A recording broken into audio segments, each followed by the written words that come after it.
There's a version of this story that the Nocturne Diplomatic Corps would prefer you never heard. The official record says the engagement ceremony of House Veilthorn to House Meridian proceeded without incident. It says the alliance was sealed cleanly, that the human delegation performed their ceremonial functions adequately, and that the vampire king of the Northern Reach attended as an observer, contributed nothing inflammatory, and departed before the third bell of the lunar cycle. That's what the official record says. The official record is a lie. I know because I was there, not as a diplomat, not as a guard, not even as a guest. I was there because my sister needed someone to carry her train, arrange her veil, keep her champagne glass filled, and smile politely at creatures that could drain me dry before I finished the sentence I was currently speaking. I was there because our mother had looked me in the eye 3 weeks before the ceremony and said, "Mara, you will do this for Selene, because Selene is the one getting married, and you are the one who is not, and that is simply how things are." My mother has a gift for framing a sentence, so that it lands like a stone dropped from a very great height. So I went. I want to be precise about the year, because context matters. This was 14 years into the integration, 6 years after the Accords of Riven Cross, and 3 years after the Human Diplomatic Corps had formally acknowledged that the Nocturne species, vampires, to use the word most humans still used in private, though the diplomatic handbook strongly discouraged it, were not, in fact, myths. They were real. They had been here for a very long time. They had opinions about tariffs, territorial rights, and the appropriate hours for conducting municipal business. They had a surprisingly robust position on environmental law. They had a king. His name was Kelindra Voss, king of the Northern Reach, lord of the 12 Vaults, keeper of the Bloodline Compact, and approximately 900 years old, depending on which historian you asked and how brave they were feeling. I had seen pictures. Everyone had seen pictures. The Nocturne diplomatic team released official portraits every century, which was, as one commentator noted, a rather aggressive reminder of the power differential between our two species. He looked the same in every portrait, dark, still, the kind of face that a painter would have called severe if they were being generous and terrifying if they were being honest.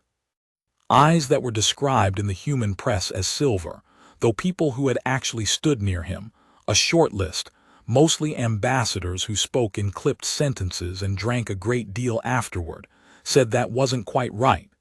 They said the color changed depending on the light, depending on his mood. I had not expected to be anywhere near him. I had expected to stand behind Selene, hold her flowers, and count down the hours until I could leave. That was the plan. Plans, as I have learned, are suggestions that the universe finds amusing. Let me tell you about the venue first, because the venue is important. The engagement ceremony wasn't held on Earth, not exactly. It was held at the Threshold Station, a diplomatic installation built in the upper atmosphere, technically in neutral airspace by treaty agreement, hovering at the exact boundary between what the Nocturne called the sky below and what humans called the upper stratosphere. It was a compromise location, which meant both sides were equally unhappy with it, which apparently counted as diplomatic success. Getting there required a shuttle ride. The shuttles were human-made. We'd been producing them for long enough that the design was good, the engineering was reliable, and they smelled like recycled air and nervous people. Our family had been assigned seats in the third section, which was the section for the human support staff, the people who weren't dignitaries but were close enough to dignitaries that they needed to be present and appropriately dressed. Selene sat in the first section with her fiancé, Dorian Meridian. Dorian Meridian was human. This is important. The engagement wasn't between a human and a Nocturne. That arrangement was not yet legally recognized under either species' law, and was a hot enough political topic that 3 separate diplomatic memos had been issued on the subject in the past year alone. The arrangement was between two human noble houses who had both entered into long-term service contracts with Nocturne houses. The Meridian family served House Veilthorn. My family, the Ashby family, which sounded much grander when Selene said it, had recently, in the past 18 months, entered into a similar arrangement with House Christian, which was a lower Nocturne house, minor in rank, not particularly prominent. What this meant, practically, was that both human families were elevated enough to merit a threshold station ceremony, with full Nocturne diplomatic attendance, but were not themselves Nocturne, and were not marrying across species lines. It was, in short, a very complicated human wedding, with a very large and very old audience. The station itself was extraordinary. I'd seen pictures of that too, but pictures didn't convey the scale. It was built in concentric rings, each one rotating at a slightly different speed to simulate gravity, and the outermost ring, where the ceremony was being held, had walls made of something that wasn't quite glass and wasn't quite crystal, and through those walls you could see the curve of the earth below and the dark of space above, and the light came from somewhere that wasn't the sun, something softer and steadier. And the whole effect was of standing inside a bowl of stars, while the world turned slowly beneath your feet. It was also cold. Nocturne physiologically preferred a lower ambient temperature. The climate systems on the threshold station had been calibrated to a compromised setting, which meant the air was about 12 degrees cooler than what a human body considers pleasant. Not dangerous, not quite uncomfortable enough to complain about, just enough to make you very aware, at all times, that this space had been designed with another species' comfort in mind as much as yours. I had worn the wrong dress for it. Selene had told me to wear the blue gown, a formal choice, sleeveless, with a modest train that was supposed to echo hers without competing. It was elegant. It was appropriate. It was designed for an indoor ceremony at human-preferred temperatures, and I was standing in 12-degree air trying to look composed while goosebumps crawled up both arms. This is the kind of detail that doesn't make it into the official record. The official record doesn't mention the goosebumps. It doesn't mention that the heels I'd been assigned were half a size too small and had already raised a blister on my left foot by the time I cleared the security checkpoint. It doesn't mention that I'd had approximately 4 hours of sleep the night before because Selene had been anxious and had called me 3 times to talk through seating arrangements, and I had listened all 3 times because she was my sister and she was frightened, even though she would not say so, and I could hear it in the specific way she talked around the things she was actually afraid of. She was afraid of them, the Nocturne, the attendees.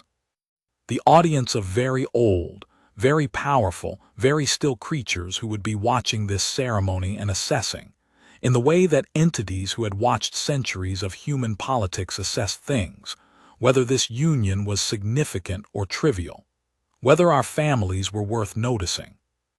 She was afraid of being found wanting by people who had watched empires rise and fall and thought of it all as Tuesday.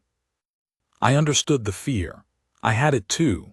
I just expressed it differently, less phone calls, more obsessive checking of the shoe that was killing my foot. The ceremony began at the second bell of the lunar cycle, which translated to approximately 9:15 in the evening by the chronometers on the human side of the station. The Nocturne delegation arrived exactly on time. I want to pause here and describe what it actually looks like when a Nocturne delegation enters a room, because I've read accounts of it and most of them get it wrong. Most human accounts describe it as dramatic, theatrical, a sweep of dark cloaks, a chill in the air, that kind of thing.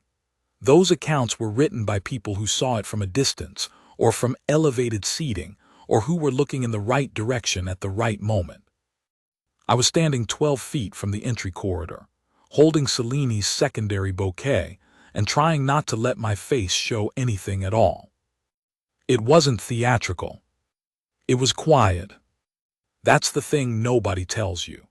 A group of 20 Nocturne delegates entering a room makes less sound than 10 humans walking carefully. There's no rustle of fabric, no shift of weight, no creak of the floor. They move as though the concept of impact doesn't apply to them, as though the surface beneath them is more of a suggestion than a constraint. They were dressed not in cloaks, not in the Gothic aesthetic that human media had spent centuries projecting onto them, in formal attire that looked, at first glance, like something between a military dress uniform and a traditional court outfit.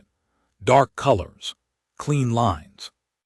No ornamentation, except for house sigils at the collar and cuff. They were beautiful in the way that things built for function over centuries eventually become beautiful. The way a bridge becomes beautiful. The way a blade becomes beautiful. And then Kaelindra Voss walked in.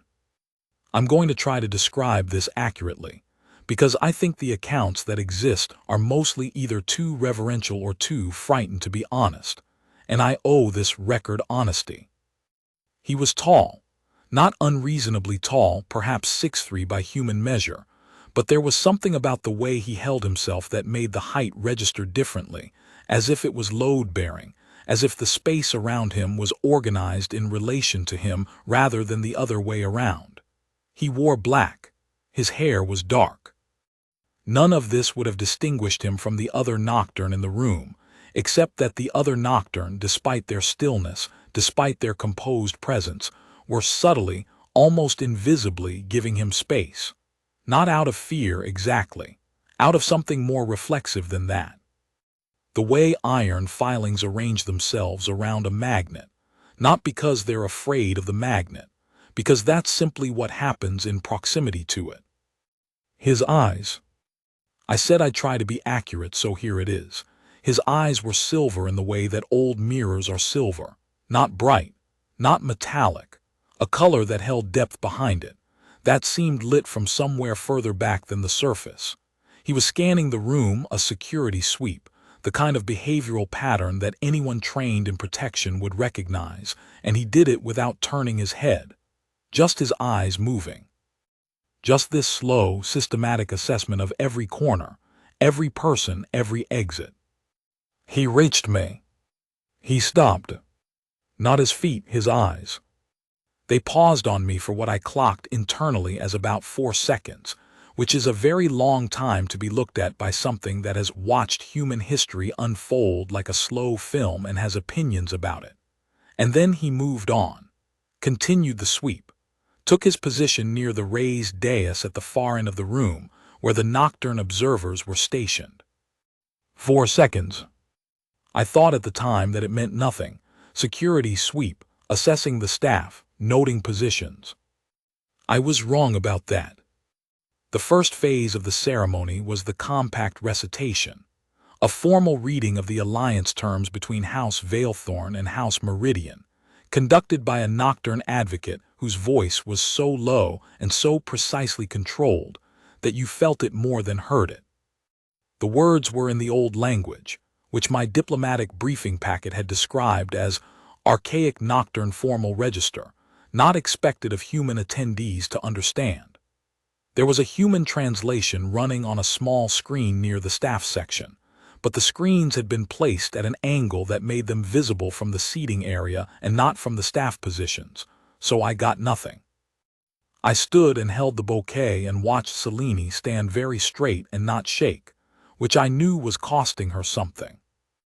The second phase was the exchange of markers, physical tokens passed between the two human families as a gesture of mutual commitment, witnessed by both species' diplomatic representatives. Dorian's mother offered a ring that had been in the Meridian family for 6 generations. Selene's mother, my mother, offered a pressed piece of fabric from a garment that had reportedly been worn by our great-great-grandmother. The significance of this was, I admit, unclear to me, but it had been explained that the Nocturne placed high value on demonstrated lineage and continuity of family identity, and so the tokens were chosen to reflect that. Old things. Things that said, we have been here a long time too. I watched Kaelindra Voss during the exchange. I don't know why, my eyes just found him. He was standing at a slight angle from the dais, arms loosely at his sides, the stillness he carried so complete that he could have been a painting, except he wasn't watching the exchange. He was watching me watch the exchange. I looked away immediately. I did not look back. Or I tried not to. The third phase was the reception, which was where things started to diverge from the program. The reception was supposed to be simple. Human attendees to one side of the hall, nocturne observers to the other. A shared space in the middle where diplomatic staff circulated with refreshments designed to accommodate both species' dietary requirements. Human staff were expected to remain in a loose perimeter around the family tables, available for assistance but not circulating. This arrangement lasted approximately 11 minutes. At 11 minutes, the senior human liaison, a man named Farron who had been doing this job for 15 years and had the expression of a person who had long since stopped being surprised by anything, found me near the flower arrangement station and told me that one of the junior Nocturne delegation members had expressed interest in examining the botanical display on the far side of the room, and that said display was currently being blocked by a piece of staging equipment that needed to be moved, and that moving it was apparently my responsibility, as the staff member nearest to it. I said fine. I picked up the staging piece. It was heavier than it looked, which is always the case, and carried it to the side alcove, which took me past the line of nocturne observers. It is approximately 40 feet from the flower station to the alcove. I was aware of being watched for every one of those 40 feet in a way that was different from the general awareness of being in a room full of powerful creatures who could probably hear my heartbeat. This was specific. This was directional. This was coming from one point on my left and it did not waver. I put the staging piece down in the alcove and turned around. He was still looking at me. Not with hostility, not with hunger. I want to be precise about that, because the hungry vampire narrative is something that gets applied to any situation involving nocturne attention, and it frequently isn't accurate. This was not that. This was something more like the look a person gives a word they can't quite place. A recognition without a category. I looked at him directly for about 2 seconds, then I walked back to the flower station. Farron was there, and he had the expression of a man who had seen something he was going to have to write a report about later. He said, "Don't make eye contact." I said, "I know." He said, "He's been tracking you since the delegation arrived." I said, "I noticed." Farron looked at me for a moment. Then he said, "You should probably tell me if he speaks to you." I said I would. This was approximately 40 minutes before Kailindra Voss walked across the diplomatic divide and spoke to me directly, which was, by every account I have read, something that had not happened at any formal function in recorded integration history. Let me tell you what I was doing when it happened, because I think the mundanity of it is important. I was fixing a champagne flute. Specifically, one of the human champagne flutes. We had a separate serving station from the nocturne refreshment table, had been placed too close to the edge of the tray, and it was about to tip. I caught it before it fell, but catching it meant I was holding a full glass of champagne with my right hand and trying to realign the rest of the glasses on the tray with my left, and it was awkward and ungainly and about as far from ceremonially appropriate as you could get while still being technically on the job. I fixed it, repositioned the glass, straightened the tray. "You have steady hands." I did not jump. I am genuinely proud of this. I did not jump, and I did not drop the champagne, and I did not make any sound at all, which, given that the voice had come from approximately 18 inches behind my left shoulder and belonged to a person who had not made a single sound approaching me, was, I think, a creditable performance. I turned around. He was closer than I had expected. Not threatening, not crowding, but close enough that I could see the individual details that portraits couldn't capture. The slight asymmetry of his jaw. The way the low light of the hall caught the planes of his face and left others in shadow. He was wearing a house sigil at his collar that I recognized from the briefing packet, the Voss mark, a geometric shape that looked like a star being consumed by a crescent, and it was the only ornamentation on his entire person. I said, "Thank you." He said, "You've been managing this entire function." It was not a question. It was an observation, the way someone states a fact they have verified. I said, "I'm supporting staff. It's my job." He said, "No." And then, when I didn't respond, "You are not supporting staff. You are performing the function of supporting staff, but you are the sister of the primary figure in the ceremony, which places you in a different category entirely. You are doing this work by choice, not assignment." I said, "By family assignment," which is different from choice, but similar enough that the distinction doesn't help me much. Something moved in his face. I wasn't sure what to call it. In a human face, I would have called it the beginning of a smile, but it didn't quite arrive at a smile. It was more like the shape of one, seen through water. He said, "What is your name?" I said, "Mara Ashby." He said it back to himself, not out loud, just a slight movement of his lips, the way a person tests the sound of a word. Then, "How long have you been performing this function for your sister?" I said, "Since I was 8 and she was 12, though the stakes were lower then, mostly birthday parties." The not quite smile again. He said, "And at 8 years old, did you also manage champagne flutes?" I said, "At 8 years old, I mostly supervised the dog and made sure nobody stepped on the cake." I have thought about this moment many times since. The thing that strikes me in retrospect is how easy it was to talk to him. Not easy the way conversation with a peer is easy, there was nothing casual about it. It was easy the way it is easy to talk to someone who is listening with their entire attention. Someone who is not formulating their response while you speak, not measuring your words against an agenda, just receiving them, processing them, giving them weight. 900 years old, and he was giving weight to a story about an 8-year-old and a dog at a birthday party. Farron found me 12 minutes later. He looked like a man who was going to need a second career after this, one that involved less contact with diplomatic incidents. He pulled me to the side alcove, not roughly, but with the energy of someone moving quickly for reasons they couldn't fully articulate. He said, "He spoke to you." I said, "He did." He said, "For 12 minutes." I said, "I didn't time it." Farron ran a hand over his face. "The nocturne aide, the one on his left, the tall one with the gray sigil, she's been logging every second of it. They're going to want a statement from you. Both sides, the Human Diplomatic Corps and the Nocturne Registry." I said, "I didn't do anything." Farron said, "I know that's not the point. The point is that he doesn't do this.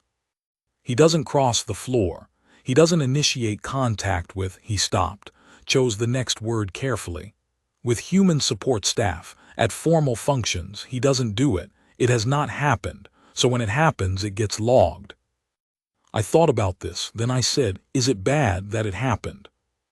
Farron looked at me for a long moment. Then he said, No, I don't think so. I think it's just new." The ceremony concluded at the 5th bell, which was approximately 1 in the morning by human chronometer. Selene found me near the entrance corridor, where I was waiting with her coat and her spare shoes. She'd been in heels for 4 hours, and I knew exactly when her feet would reach the point of revolt, because we had the same feet, which is one of the stranger intimacies of sisterhood. She took the shoes without comment, changed them standing in the corridor, and then looked at me with the expression she used when she was trying to decide how to say something. She said, "Dorian's aide told me something." I said, "Yes." She said, "He spoke to you." I said, "He did." She said, "Mara," and then nothing for a moment because Selene processes things in layers and sometimes the layers take time. "He spoke to you for 12 minutes. I said, "Apparently people keep count of that." She said, "People keep count of everything he does. He's the king of the Northern Reach. Every second of his presence at a formal function is logged and analyzed by both sides, and he spent 12 of those seconds. Minutes, I said. 12 minutes talking to you. About what? I said champagne flutes and a dog. Selene stared at me. She was wearing the expression of someone who had prepared extremely carefully for a very important day and had not included this in the preparation. She said a dog. I said and a birthday party. It was context. She said slowly, he is 900 years old, Mara. I said, I know.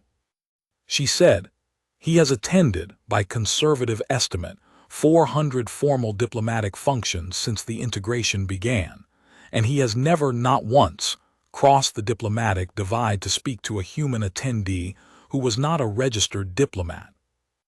I said, I know. She said, and he talked to you about a dog. I said, in my defense, I didn't start the conversation. Selene looked at me for another moment. Then she said something I didn't expect. She said, are you all right? I thought about it, genuinely considered the question, which was not something I always did when Selene asked it, because she asked it frequently, and usually I just said yes. I said, yes, I think so. He wasn't what I expected. She said, what did you expect? I said, something more, I don't know, distant, like the portraits, like talking to a wall that happened to have opinions. Selene said, and what was he actually like? I thought about the silver eyes and the not quite smile, and the way he had said my name back to himself like he was testing the sound of it. I said, like someone who has been watching for a very long time and finally found something worth stopping for. Selene was quiet for a moment, then she said, oh, Mara. I said, don't. She said, I'm not doing anything. I said, the sound you made when you said, oh, Mara was doing something.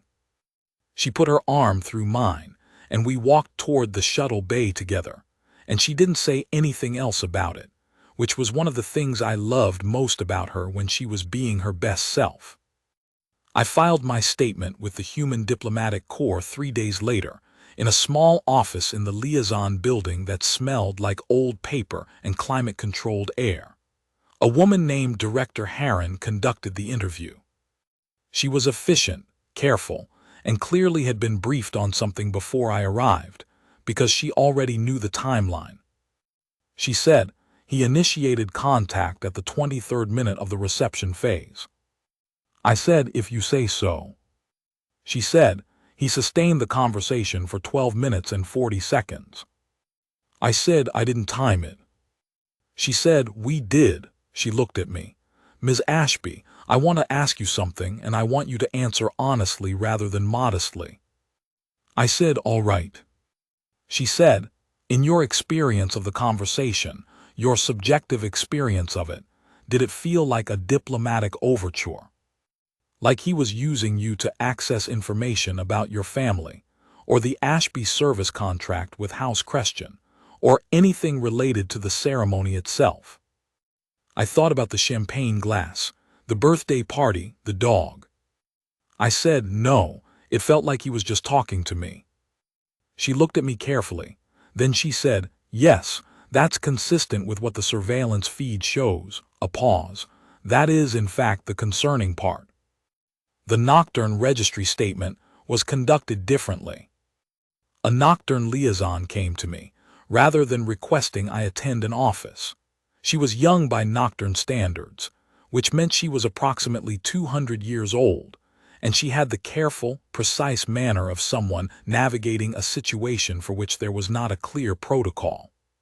She said, after the formal preamble, the King of the Northern Reach has submitted a formal inquiry.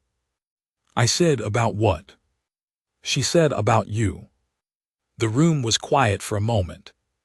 I said, I'm not a diplomat. She said, no, you're not. I said, I'm not affiliated with any Nocturne house above the minor service contract level. She said, correct. I said, there's no political angle here. I'm supporting staff who happen to be standing near a champagne tray. She said, Ms. Ashby, The King of the Northern Reach does not submit formal inquiries about people who are not interesting to him. I said, with respect, that's the registry's problem to sort out, not mine. She looked at me. And then very quietly she said, he asked if you were contracted. I said, what? She said, he asked if you were in a service contract, or committed to one, or attached. I understood then what she meant, and the word she had used, attached, had a specific meaning in Nocturne diplomatic language that it didn't quite have in common human usage. In Nocturne language, attached meant spoken for, claimed, under formal protection of another party. I said very carefully, I'm not. She nodded, made a note. Then she said, and her voice was still precise and careful, but there was something in it that might have been the Nocturne equivalent of amazement. He will be informed. I want to be honest about what I felt in that moment, because this is a testimony and testimony is supposed to be honest. I felt afraid, not the visceral animal fear that humans carry around Nocturne as a background radiation, though that was present too, never entirely gone. This was a different fear, the specific fear of standing at the edge of something and not knowing if the edge was the beginning of a cliff or the beginning of a bridge. I also felt something else. I felt the specific texture of being seen by something that has seen everything and having it stop and look, and not look away. I was 27 years old. I had gone to my sister's engagement ceremony to carry flowers and fix champagne glasses, and I had come back with a formal inquiry from the King of the Northern Reach in my file. I called Selene. She answered on the first ring, which meant she'd been waiting. I said, he submitted a formal inquiry. She said, I know. Dorian's house notified our family liaison an hour ago. I said, he asked if I was attached. Selene didn't say anything for a moment. Then, Mara. I said, don't. She said, I'm not doing anything. I'm just saying your name. I said, you're saying it in that way again. She said, what way? I said, like it's the beginning of a sentence that ends with everything is going to be different now. A pause. Then Selene said quietly, is that bad? I thought about silver eyes in low light, about the not quite smile, about 900 years of watching things and finding one of them worth stopping for. I said, I don't know yet. End of Part 1. File note, Diplomatic Registry 7741V. Subsequent communications between Mara Ashby and the office of the King of the Northern Reach commenced on the 19th day following the ceremony. By diplomatic classification, these communications fall under subcategory 7, informal cross-species contact, voluntary and mutual. No security breach, no political contamination, no protocol violation. The Human Diplomatic Corps has noted, for the record, that this is the first time subcategory 7 has been used in 14 years of integration. The official record says the engagement ceremony proceeded without incident. We have decided to let the official record stand. The truth is more complicated and more interesting and belongs, for now, to the people who were actually in the room, particularly the one who was holding the champagne glass. Part 2. The weight of being NOTICD. 3 weeks after the ceremony, the first communication arrived. It came through official channels. The Nocturne Diplomatic Registry forwarded it to the Human Liaison Office, which forwarded it to the Ashby Family Service Contract Coordinator, who forwarded it to my personal correspondence queue with a note attached that said simply, Mara, this came for you. We're not sure what the protocol is. There isn't one. Please advise. I appreciated that last part. Please advise. As if I would know. As if I had any more idea than they did what the appropriate human response was to receiving a formal written communication from the ruler of the Northern Reach. The message itself was brief. It said the dog at the birthday party, what was its name? And it was signed with his full formal title, all 9 words of it, and then below the title in the same precise script, Kailindra. I sat with that message for a long time. I'm not sure what I had expected, something political maybe. Something that would make more sense as a diplomatic inquiry. Questions about the Ashby family's contract position, or the terms of our arrangement with House Christian, or some angle that would render the 12 minutes of conversation at the ceremony legible as strategy rather than something else. A question about the dog was not that. The dog's name had been Sorrel. He'd been a medium-sized mutt with one ear that wouldn't stand up properly, and an absolute conviction that birthday cake was something he deserved a share of, regardless of what the humans had decided. He had lived to be 15, and I had loved him extravagantly in the specific way you love something that will not live as long as you, knowing the whole time that you are accumulating grief that will eventually be due. I wrote back. I said his name was Sorrel. He had one ear that didn't work right and he died when I was 22. What made you ask? I sent it through the same official channels, which I imagined caused approximately 9 separate diplomatic staff members a moderately existential afternoon trying to figure out the correct protocol for routing a message about a dog to the king of the Northern Reach. He wrote back within the hour. He said, at the ceremony when you spoke of the dog, your voice changed. The register dropped. I wanted to know what the name was. Names carry information. I read that 3 times. Then I wrote, what information did Sorrel carry? He wrote that you have loved things without guarantee of return, that this is something you do habitually, that you were not afraid to tell me about it, which is unusual.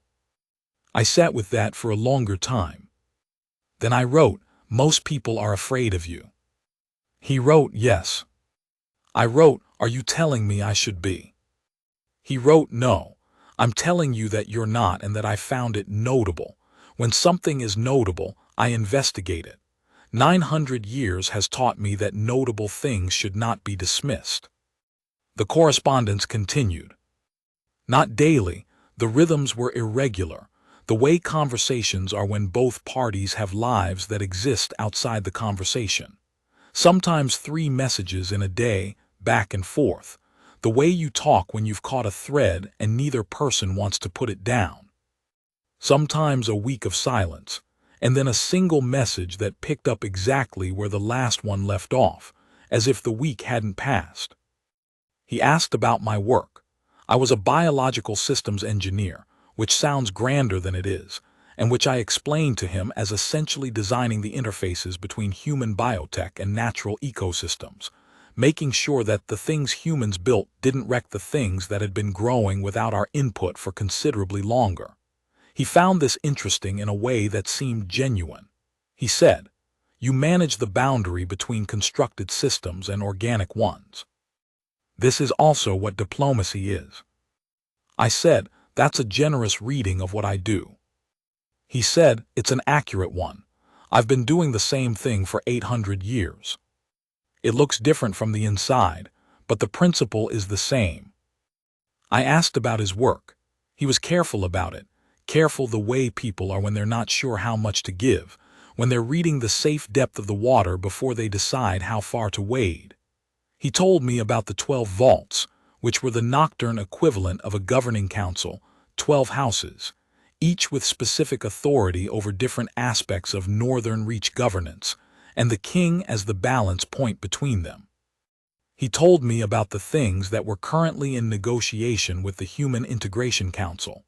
Territory rights in the high northern latitudes, atmospheric access agreements, a complicated ongoing dispute about the status of certain pre-integration structures that both species claimed historical rights to.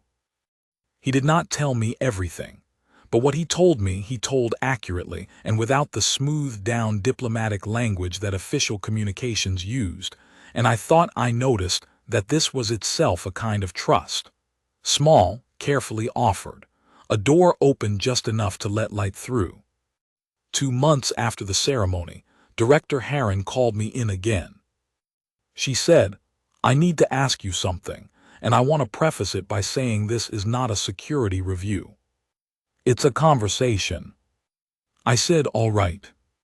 She said, the Nocturne Diplomatic Registry has notified us that the King of the Northern Reach has elevated your correspondence to registered status.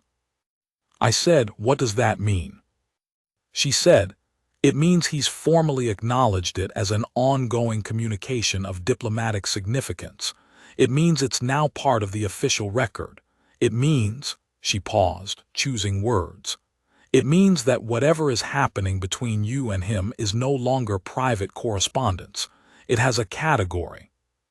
I said, what category? She said, subcategory 9. Which is, I looked this up because I had to, which is emerging formal recognition, in the context of Nocturne diplomatic law. I sat with that. Emerging formal recognition. I said, Director, what does that mean for a person like me, not diplomatically, personally? She looked at me for a moment. Then she said, carefully, in Nocturne tradition, not law exactly, but tradition that carries the weight of law because it's 900 years old. When a king of a reach elevates a correspondence to subcategory 9, it's a public declaration of interest, intent to pursue formal connection. It's another pause. It's the Nocturne equivalent of courtship, Ms. Ashby. The room was very quiet. I said, he's 900 years old. She said, yes. I said, I'm 27. She said, yes. I said, I went to my sister's engagement ceremony to carry flowers. She said, I know. I said, and now I'm in a diplomatic file under subcategory 9. She said, you are. I called Selene from the parking structure outside the liaison building. The concrete was cold, and the light was the particular shade of late afternoon that always made me feel like time was doing something it shouldn't. I sat in my car and called her, and she answered on the first ring again. I said, he filed a subcategory 9. She said, I know, Dorian told me this morning. Mara. I said, don't. She said, I'm just going to say one thing. I said, fine. She said, when you described him to me after the ceremony, you said he was like someone who had been watching for a very long time and finally found something worth stopping for. I said, I remember. She said, did you mean that? Or were you just, you know how you get when you're tired and things sound poetic? I thought about it honestly. The silver eyes, the not quite smile, the question about the dog. I said, I meant it. She said, then maybe the question isn't whether this is strange. It is strange. It's the strangest thing that has ever happened in our family, but maybe the question is whether strange and wrong are the same word. I sat with that for a long time. Then I said, they're not the same word. Selene said, no, they're not. I went home and I sat at my desk and I opened the correspondence thread and I read back through all of it, the dog, the birthday party, the biological systems work, the 12 vaults, all of it, and I was looking for something. I wasn't entirely sure what. Some sign that I was misreading it. Some indication that this was political after all, that the interest was instrumental, that 900 years of diplomatic expertise was being deployed in a very long game whose endgame I couldn't see. I didn't find it.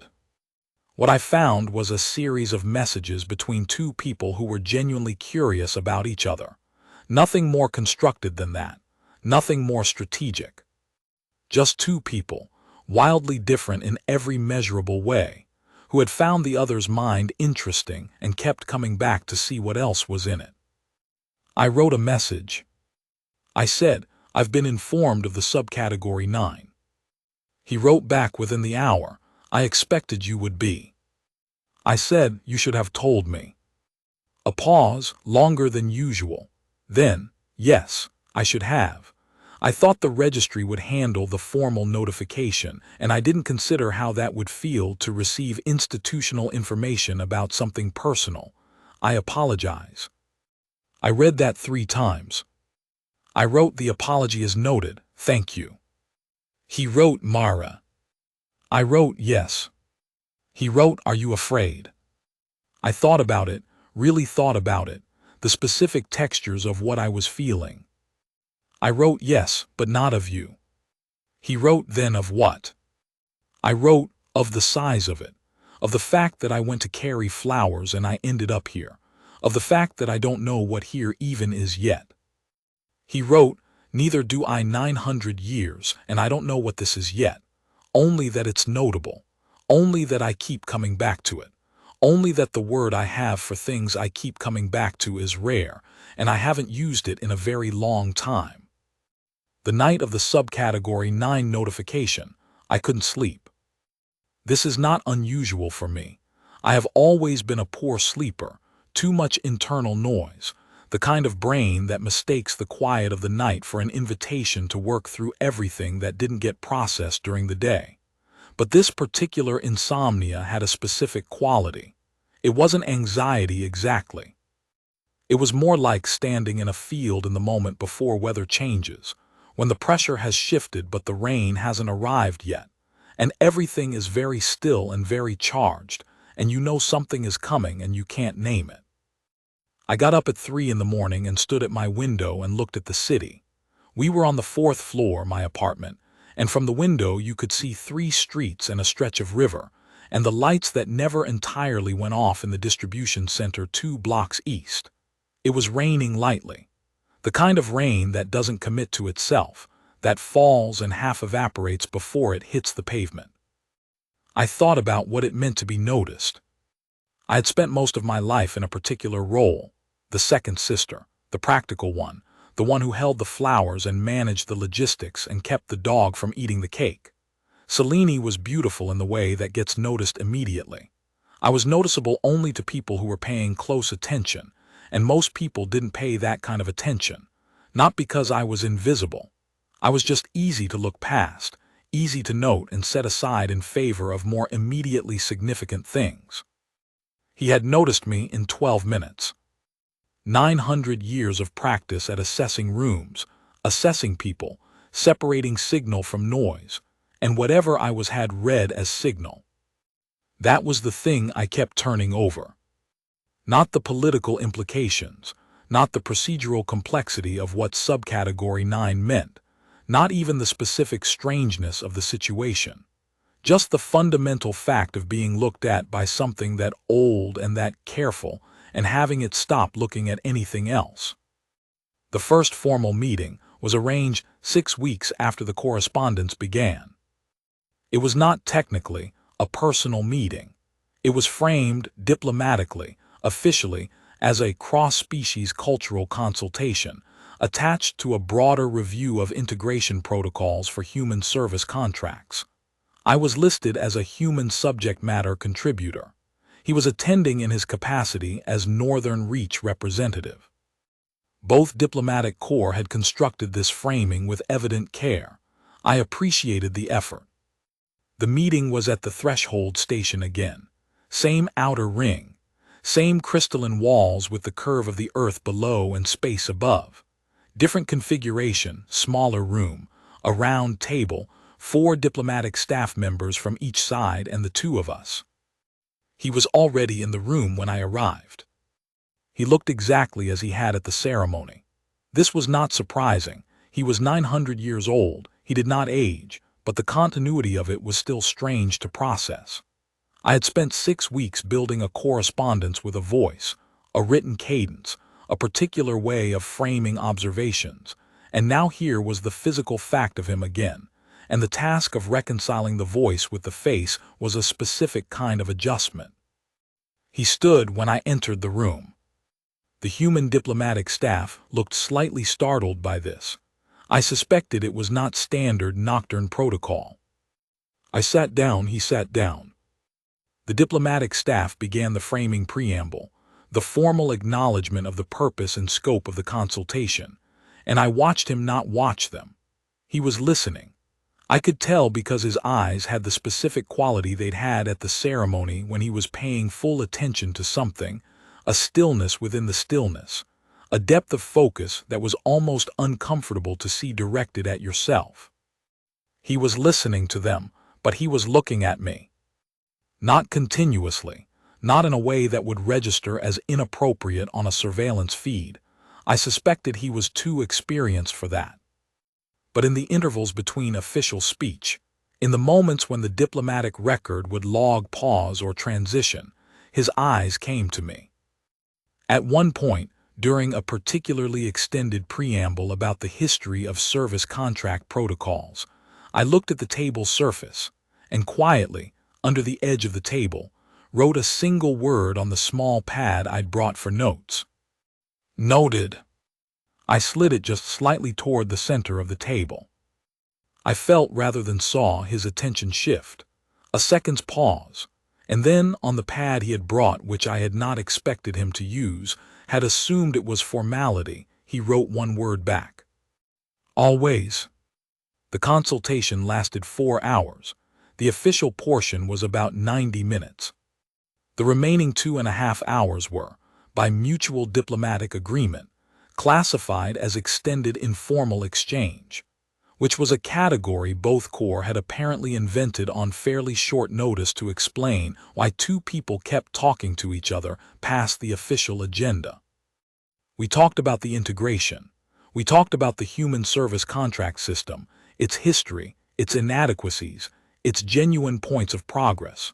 We talked about the 12 vaults and the internal politics of Nocturne House governance. We talked about biological systems engineering. We talked about the specific difference between fear as a response to danger and fear as a response to the unfamiliar. At one point he said, "Most humans, when they're in proximity to my kind, perform a particular kind of masking. They construct a version of themselves that they believe we want to see. Calm, deferential, measured. They perform composure rather than feeling it." I said, "Is that what most humans do?" He said, "In my experience, which is extensive." I said, "And what do I do?" He was quiet for a moment. Then, "You show exactly what you're feeling and you do it without appearing to notice that you're doing it. When you're uncertain, your hands are busy with something, the flowers at the ceremony, the champagne glass, the pen now. When you find something interesting, your left eye is slightly more open than the right. When you're afraid, you ask a direct question." I said, "That sounds like a security briefing." He said, "It's the opposite.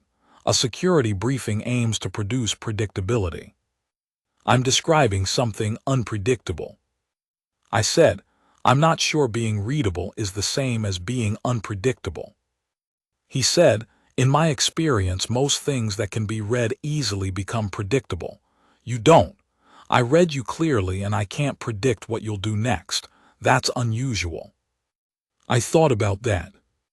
Then I said, 900 years old and you're still finding things unusual." He said, "Only rarely. That's what makes it." He paused. I said, "Notable."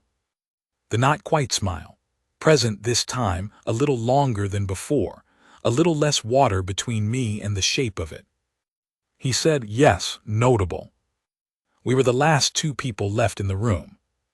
The diplomatic staff had excused themselves in careful intervals, with the polished subtlety of people who had been professionally trained not to draw attention to what they were actually doing, which was leaving.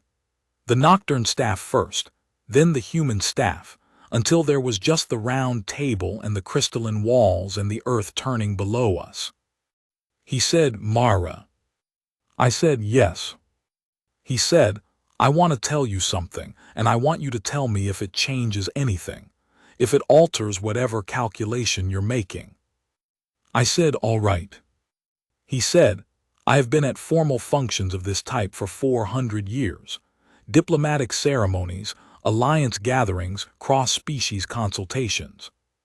In 400 years, I have not left one of them thinking about a person I met there." I said, "Not once." He said, "Not once, until yours." The room was very quiet. I said, "I went there to carry flowers." He said, "I know." I said, "I wasn't prepared for any of this." He said, "Neither was I. I haven't been unprepared for something in a very long time." I thought about the field before the rain, about the pressure shift and the stillness and the thing that was coming that you couldn't name. I said, "What happens now?" He said, "That depends on what you want." I said, "I don't have a category for what I want. This is outside any category I've used before." He said, "Yes." I said, "Is it outside yours?" He considered this carefully. Then he said, "I have a category I haven't opened in a long time. I wasn't sure I would open it again. I'm considering it." I said, "What's in it?" He said, "The word I use for things that change what came before them." I flew home on the overnight shuttle. The recycled air, the blue light of the cabin at cruise altitude, the earth below, dark on one side and lit on the other, the exact boundary between night and day visible from up here as a clean, curved line. I sat with my hands in my lap and I thought about all of it. The ceremony, the champagne glass, 12 minutes and 40 seconds, the correspondence, the dog named Sorrel, subcategory 9, 4 hours of talking and a word written on a pad. Always. I thought about what it meant to be 27 years old and find yourself in a story that started before your great-great-grandmother's garment was pressed. What it meant to be the second sister, the flower carrier, the practical one, and have the most impractical thing in the world happen to you in a venue at the edge of the atmosphere while you were fixing a champagne tray. I thought about the fact that he had not looked away. 900 years old, 400 formal functions, not once leaving one thinking about a person. Until me. The shuttle banked east. The line between night and day shifted in the window. Below, the city was coming into view, the grid of lights that meant home. I picked up my phone, and I opened the correspondence thread. I typed, "I'm on the shuttle home. I'm looking at the boundary between night and day from above, and I've decided something." I sent it. He wrote back in minutes, "Tell me." I wrote, "Strange and wrong are not the same word. I've known that for a while. I'm only now deciding to act on it." He wrote, "What does that mean for you specifically?" I wrote, "It means I'm not afraid of the size of it anymore. I'm afraid of missing it." A pause, longer than usual. Then Mara. I wrote, "Yes." He wrote, "The category I haven't opened in a long time." I wrote, "Yes." He wrote, "I'm opening it." The shuttle landed just before dawn.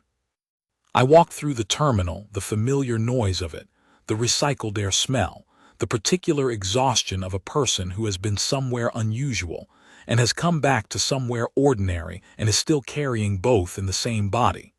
I picked up my bag from the carousel. I walked through the exit doors into the gray pre-morning air. My phone lit up one more time.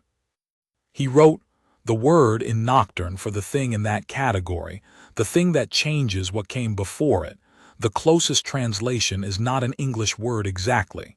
It's a concept. It means the fixed point around which other things arrange themselves." I stood on the pavement outside the terminal, in the gray pre-morning air, with my bag on my shoulder and my phone in my hand, and I read that 3 times. Then I wrote, "You're telling me this at 5:40 in the morning." He wrote, "The time seemed right."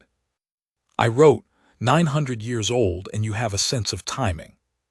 He wrote, "I have a very refined sense of timing. It comes with practice." I laughed. Out loud. In the gray pre-morning, standing on the pavement outside the terminal, with my bag on my shoulder.